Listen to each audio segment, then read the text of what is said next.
الحمد لله نحمده ونستعينه ونستغفره ونؤمن به ونتوكل عليه ونعوذ بالله من شرور أنفسنا ومن سيئات أعمالنا من يهده الله فلا مضل له ومن يضلله فلا هادي له ونشهد أن لا إله إلا الله وحده لا شريك له وأشهد أن سيدنا ومولانا محمدا عبده ورسوله أما بعد فأعوذ بالله من الشيطان الرجيم بسم الله الرحمن الرحيم قال الله تبارك وتعالى وما أرسلناك إلا رحمة للعالمين قال النبي صلى الله عليه وسلم لا يؤمن أحدكم حتى أكون أحب إليه من ولده ووالده والناس أجمعين او کما قال علیہ الصلاۃ والتسلیم۔ محترم بزرگ اور عزیز ساتھی، بات چل رہی تھی محسن انسانیت رسالت مآب صلی اللہ علیہ وسلم کی۔ اللہ رب العزت نے آخری پیغمبر محمد عربی صلی اللہ علیہ وسلم کو تمام جہان کے لیے رحمت بنا کر بھیجا ہے۔ سب سے پہلے تو اللہ رب العزت کا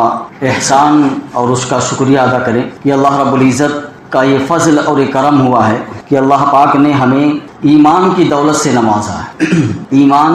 اللہ کے خزانے کی بہت بڑی نعمت ہے، بہت بڑی دولت ہے۔ اتنی بڑی دولت سے، اتنی بڑی نعمت سے اللہ رب العزت نے ہمیں سرفراز فرمایا، اور اسی کے ساتھ اللہ رب العزت نے یہ عظیم نعمت بھی ہمیں نصیب فرمائی ہے کہ خاتم النبیین محمد عربی صلی اللہ علیہ وسلم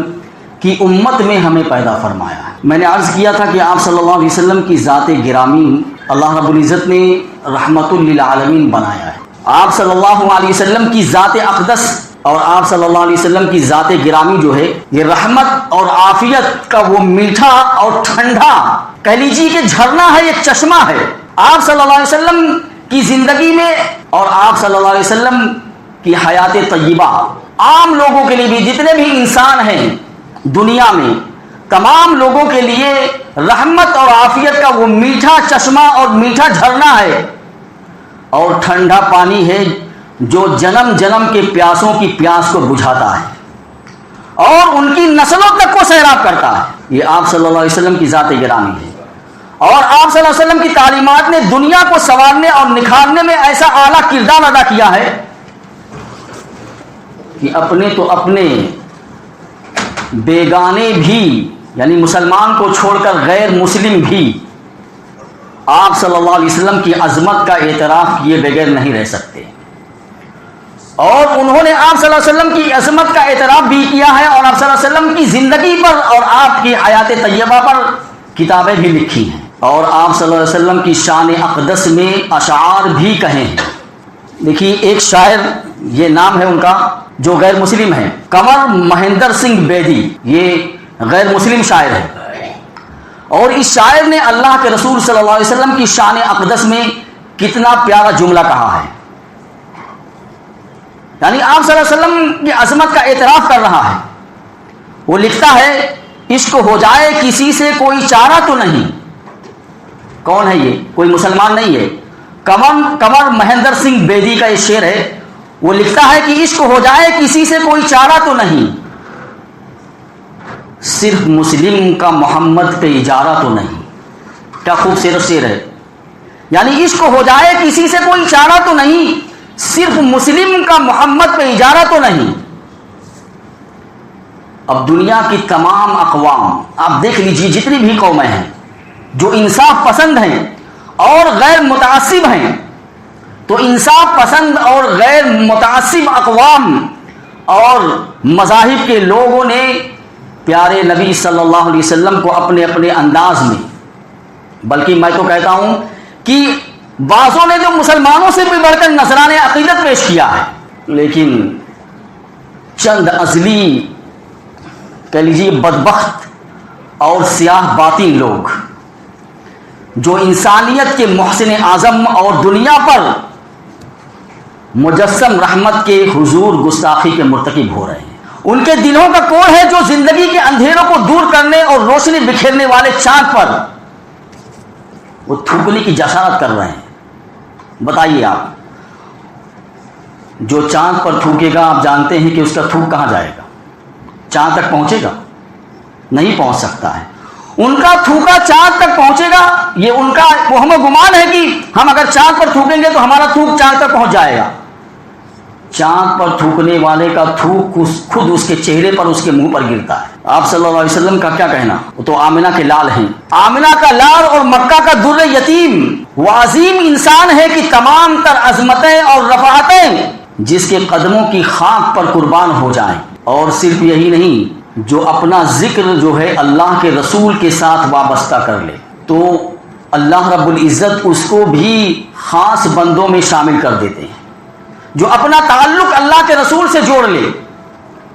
اس کو بھی اللہ رب العزت بلند مقام تک پہنچا دیتا ہے۔ دوستو، اللہ کے رسول صلی اللہ علیہ وسلم کی شان میں جتنی بھی بات کہی جائے، میں نے عرض کیا تھا نا، 2 جمعے سے عرض کر رہا ہوں کہ جتنی بھی بات آپ صلی اللہ علیہ وسلم کی شان میں کہی جائے، جتنی بھی تعریف آپ صلی اللہ علیہ وسلم کی جائے، لیکن آپ صلی اللہ علیہ وسلم کی تعریف مکمل نہیں ہو سکتی۔ آپ صلی اللہ علیہ وسلم کی جو صفات ہیں اور آپ صلی اللہ علیہ وسلم کے جو اخلاق ہیں اور آپ صلی اللہ علیہ وسلم نے دنیا کو کیا بتایا اور کیا دیا دنیا کو، یہ بیان کرنے کے لیے جو ہے اگر دنیا میں جتنے بھی سمندر ہیں اور جتنے بھی درخت ہیں، اگر ان سب کو روشنائی اور قلم بنا لیا جائے تب بھی آپ صلی اللہ علیہ وسلم کی سیرت جو ہے ناتمام ہوگی۔ یہی وجہ ہے کہ ایک شاعر نے آپ صلی اللہ علیہ وسلم کی مدح میں بہت ہی اچھی بات کہی ہے۔ وہ شاعر کہتا ہے کہ میں کیا ہوں، میری مدح کیا ہے اے شہ شاہ، یعنی آپ صلی اللہ علیہ وسلم کی میں تعریف کیا کروں، میری زبان کیسی ہے، اور آپ صلی اللہ علیہ وسلم کی ذات عالی یعنی آپ صلی اللہ علیہ وسلم کی ذات کیسی ہے، کتنی بلند ہے۔ وہ کہتا ہے کہ میں کیا ہوں اور میری مدح کیا ہے اے شہ شاہاں، حسان و فرزدق ہیں یہاں عاجز و حیران۔ حسان یہ آپ صلی اللہ علیہ وسلم کے دور کے شاعر ہیں اور عربی زبان میں انہوں نے آپ صلی اللہ علیہ وسلم کی دفاع میں بہت عمدہ اشعار کہے ہیں۔ تو شاعر کہتا ہے کہ حسان اور فرزدق جیسے شاعر بھی آپ صلی اللہ علیہ وسلم کی شان بیان نہیں کر سکتے کہ میں کیا کر سکتا ہوں۔ وہ کہتا ہے شرمندہ زمانے سے گئے وائل و صحبان، یہ صحبان جو ہے ایک بہت ہی زبردست قسم کے لکھنے والے تھے۔ آپ صلی اللہ علیہ وسلم کی شان میں انہوں نے بہت ساری باتیں لکھی ہیں، لیکن ان کا قلم بھی آپ صلی اللہ علیہ وسلم کی شان میں جو لکھا ہے انہوں نے وہ بھی کم ہے۔ جب اتنے بڑے بڑے شاعر اور اتنے بڑے بڑے ادیب، وہ شاعر کہتا ہے کہ قاصر ہیں سخن فہم سخن سنج سخن داں، کیا مدح کف خاک سے ہو نور خدا کی، لکنت یہی کرتی ہیں زبان فصحا کی۔ یعنی کتنے بڑے بڑے فصیح، کتنے بڑے بڑے بلیغ، کتنے بڑے بڑے ادیب دنیا میں گزرے ہیں، لیکن کسی نے بھی آپ صلی اللہ علیہ وسلم کی شان جیسی بیان کرنی چاہیے تھی وہ بیان کرنے سے قاصر رہے۔ ان کا قلم جو ہے آپ صلی اللہ علیہ وسلم کی شان کو بیان کرنے سے قاصر رہا ہے۔ آپ دیکھ لیجئے کہ وہ ذات گرامی جس کی قسم اللہ رب العزت نے قرآن کریم میں کھائی ہو، آپ صلی اللہ علیہ وسلم کی عمر کی قسم کھائی ہے اللہ رب العزت نے قرآن میں، لعمرک، اور آپ صلی اللہ علیہ وسلم جس شہر میں مقیم ہیں اللہ رب العزت نے اس شہر کی بھی قسم کھائی ہے، یعنی مکہ مکرمہ کی بھی قسم کھائی ہے۔ کیوں کھائی ہے قسم؟ اس لیے کہ آپ صلی اللہ علیہ وسلم اس مکہ میں مقیم ہے، اس وجہ سے قسم کھائی ہے۔ سورہ بلد کے اندر اللہ رب العزت فرماتے ہیں لا اقسم بہذا البلد وانت حل بہذا البلد، یعنی اس شہر مکہ مکرمہ کی قسم اللہ رب العزت اس لیے کھا رہے ہیں کہ اے نبی آپ اس میں مقیم ہیں، آپ اس میں موجود ہیں، اس لیے میں اس مکہ کی قسم کھا رہا ہوں۔ کتنی بڑی شان ہے، لیکن اس شان میں نے کہا نا کہ کچھ ازلی بدبخت اور سیاہ باطن قسم کے لوگ ہوتے ہیں جو چاہتے ہیں کہ کسی بھی طریقے سے مسلمانوں کے جذبات کو مجروح کر دیا جائے اور مسلمانوں کو جس ذات سے زیادہ تعلق ہے اس تعلق کو کمزور کر دیا جائے، اور مسلمان بھی اپنے اس نبی کو ایک عام انسان کی طرح مانے۔ اسی طریقے سے انہوں نے آپ صلی اللہ علیہ وسلم کی شان میں بہت ساری گستاخیاں کی ہیں، اور یہ تو آج کے دور کی بات نہیں ہے، بلکہ میں نے کہا نا کہ آپ صلی اللہ علیہ وسلم کے زمانے میں بھی، آپ صلی اللہ علیہ وسلم کے دور میں بھی کچھ ایسے ازلی بدبخت تھے جنہوں نے آپ صلی اللہ علیہ وسلم کی شان میں گستاخی کی تھی، لیکن صحابہ کرام نے ان کا انجام ایسا کر دیا ہے کہ رہتی دنیا تک اللہ رب العزت نے ان کو عبرت کا نشان بنا دیا۔ صحابہ کرام نے ان کو دردناک انجام تک پہنچایا ہے، اور اس امت میں بھی کچھ لوگ ایسے گزرے ہیں جو گستاخ رسول کے خلاف ایسا کام کیا ہے کہ رہتی دنیا تک انہوں نے یہ سبق دے دیا کہ اللہ کے رسول کی شان میں ادنا سی گستاخی کوئی ایمان والا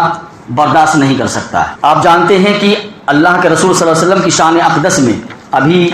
چند دن پہلے ایک بدبخت، نام شاید مجھے رام گیری، ابھی اس کے خلاف احتجاج ہو رہا تھا، ملعون پنڈت رام گیری، ابھی اس نے آپ صلی اللہ علیہ وسلم کی شان میں گستاخی کی تھی کہ اس کے 15 دن کے بعد ہی ایک ہندو پنڈت جو ہے جس کا نام جو ہے یتی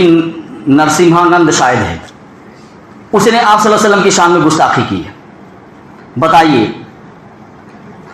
یعنی چند روز کے فاصلے پر بیمار ذہنیت رکھنے والے دو ملعون ہندو پنڈت رام گیری اور نرسمہانند جو ہے،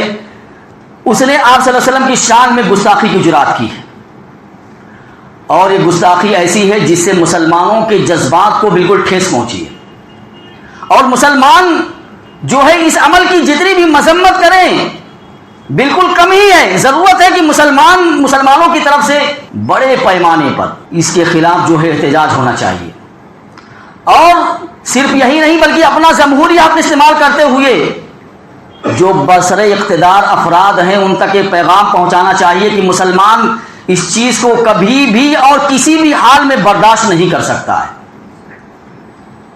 اسی طریقے سے گستاخان رسول کے خلاف جو ہے سخت کارروائی پر زور دیا جائے، یہ بھی ان سے مطالبہ کرنا چاہیے۔ دیکھیے، حضور صلی اللہ علیہ وسلم کی شان اقدس میں گستاخی جو ہے کسی بھی طریقے سے مسلمانوں کو برداشت نہیں ہے۔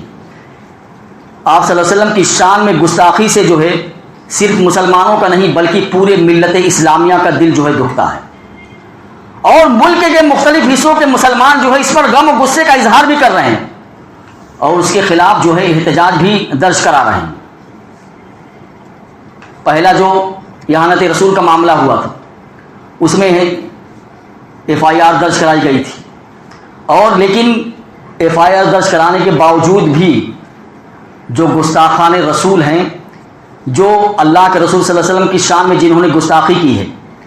اہانت رسول کے مجرم، وہ اب بھی جو ہے کھلے عام گھوم رہے ہیں۔ حکومت نے ان کو گرفتار کرنے کی زحمت تک نہیں کی ہے۔ بتائیے کتنی نامناسب بات ہے۔ ایک جمہوری ملک کے لیے کیسی باعث ننگ و عار چیز ہے یہ، کتنی بے شرمی کی بات ہے۔ مسلمانوں کے پرزور مطالبے کے باوجود بھی حکومت وقت نے اہانت رسول کے مجرموں کو بالکل کھلی چھوٹ دے رکھی ہے، اور کھلی چھوٹ دے کر یہ غیر ذمہ داری کا جو ہے انہوں نے ثبوت دیا ہے۔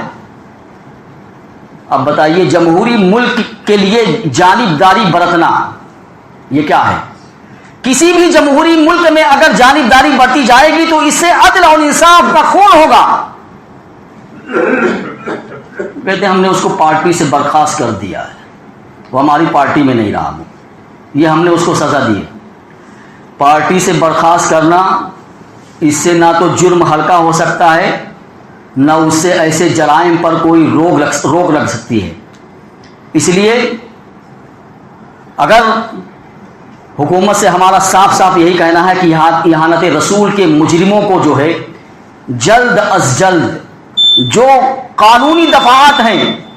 اس کے تحت ان کو سزا دی جائے، اور آئندہ ایسی شرمناک باتوں کو روکنے کے لیے جو سخت قانون بنایا جائے۔ حکومت وقت کو یہ احساس بھی ہونا چاہیے کہ اہانت رسول کے مجرموں کے سلسلے میں اس کی پردہ پوشی یا اس کی چشم پوشی جو ہے عالمی سطح پر یہ بدنامی کا باعث بھی ہو رہی ہے۔ یعنی ملک کی عزت اور اس کے وقار کی حفاظت کے لیے فوری قدم اٹھانا بھی ضروری ہے، تاکہ ہمارے ملک ہندوستان کی عالمی سطح پر کوئی بدنامی نہ ہو کہ ملک بھارت میں، ملک ہندوستان میں پیغمبر اسلام کے خلاف کیسی کیسی نازیبا حرکات جو ہے، نازیبا زبان جو ہے استعمال کی جا رہی ہے۔ علماء کرام نے مطالبہ کیا ہے کہ ناموس رسالت پر ہونے والا واقعہ یہ پہلا نہیں ہے، اور نہ ہی آئندہ کے لیے دشمن کی شرائطیں بالکل مستقل بند ہو گئی ہیں۔ ہمیں مستقل بنیادوں پر کوئی حکمت عملی تیار کرنا چاہیے، تاکہ ہر آئندہ والے ہر واقعے کے لیے اور ہر مضمون شرارت کے لیے یہ سد باب بن سکے۔ ہماری نسلیں عشق رسول صلی اللہ علیہ وسلم کے حقیقی رنگ میں رنگ جائیں، ہمارے بچے سیرت النبی صلی اللہ علیہ وسلم پر مؤثر گفتگو کر سکیں، اور آپ صلی اللہ علیہ وسلم کی سیرت اور کردار کو اپنا کر اپنی شخصیت کی کردار سازی کر سکیں۔ اس سلسلے میں جو ہے علماء کرام نے بہت ساری رائے دی ہے کہ سب سے پہلی رائے یہ ہے کہ سیرت النبی پر جو ہے کانفرنس منعقد کی جائے، اور دوسری رائے یہ ہے کہ حیات طیبہ پر آپ صلی اللہ علیہ وسلم کی انعامی مقابلہ جات کروائے جائیں، اور تیسری بات یہ ہے کہ نعت خوانی کے مقابلے منعقد کروائے جائیں، اور چوتھی بات یہ ہے کہ نعت گوئی کا مقابلہ کروایا جائے، اور ان مقابلوں کی تشہیر جو ہے سوشل میڈیا پر کی جائے اور انعام بھی دیا جائے ان کو۔ اور نمبر 5 پر لکھا ہوا ہے کہ سیرت النبی پر تقریری مقابلہ کروایا جائے، اور نمبر 6 بچوں اور بڑوں کے لیے الگ الگ سیرت النبی پر مشتمل کوئز پروگرام منعقد کیے جائیں۔ اسکولوں، کالجوں اور یونیورسٹیوں میں سیرت النبی کانفرنس اور سیرت النبی صلی اللہ علیہ وسلم پر جلسے منعقد کروائے جائیں۔ بہت سے غیر مسلم محققین اور دانشوروں نے اللہ کے رسول صلی اللہ علیہ وسلم کی کھل کر تعریف کی ہے، ان کے بیانات کو بار بار سوشل میڈیا پر پیش کیا جائے تاکہ ہماری نسلوں کو معلوم ہو کہ نبی کریم صلی اللہ علیہ وسلم کی ذات ایسی ہے کہ ایک منصف مزاج دانشور اور عالم اس سے متاثر ہوئے بغیر نہیں رہ سکتا ہے، اور جو آپ صلی اللہ علیہ وسلم کی شان میں گستاخی پر تلا ہوا ہے وہ آپ کی ذات اور آپ کے اعلیٰ اخلاق سے بے بہرہ اور ناواقف ہے۔ ہر گھر میں اسلام اور نبی کریم صلی اللہ علیہ وسلم کی تعلیمات اور سیرت کے مطالعے کو عام کریں، اپنے بچوں کے دلوں میں واقعات سنا کر انبیاء اور صحابہ کی محبت پیدا کی جائے۔ یہ ساری چیزیں جو لکھی ہیں انہوں نے، اور حکومت سے اس بات پر پرزور مطالبہ کیا جائے کہ مقدس شخصیات کی توہین سے متعلق بنے قانون کو مؤثر بنایا جائے، اور عالمی طور پر تمام مسلمان متحد ہو کر، یہ آخری بات ہے کہ UN کو ایسے قوانین وضع کرنے پر مجبور کرنا چاہیے جس میں انبیاء کرام خاص طریقے پر حضور صلی اللہ علیہ وسلم کی اہانت کرنے والوں کو سخت سے سخت سزا سنائی جائے۔ یہ چند باتیں تھیں جو علماء کرام نے ہم تک پہنچائی ہیں کہ اس کو عوام تک پہنچایا جائے، اور عوام جو ہے ان باتوں پر عمل کرے۔ تو اللہ رب العزت سے دعا ہے کہ اللہ رب العزت تمام مسلمانان عالم کو صحیح راستے پر چلنے کی توفیق عطا فرمائے، اور اللہ رب العزت ہمارے ملک میں امن و امان قائم فرمائے، اور ہر شر اور مکروہ سے